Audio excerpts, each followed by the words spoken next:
ખુશી મળે ત્યારે આપણને આમ કરે તો શું કહેવાય? Good touch. સારી રીતે આપણને આમ કરે ને, પણ જો એ આપણને આમ કરે તો શું કહેવાય? Bed touch. તો ઘરે શું કરવાનું? મમ્માને જઈને કહેવાનું કે મને આવું કર્યું હતું, હો. અને આવી રીતે કરે તો ગુડ ટચ.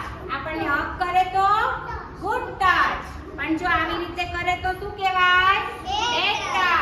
પછી આમ કરે તો બેડ ટચ. ઘરે મમ્માને જઈને કહેવાનું મને આવું કર્યું તો આવું કરવાનું નહીં. એની પાસે જવાનું નહીં. એની પાસેથી દૂર વયું જવાનું અને ઘરે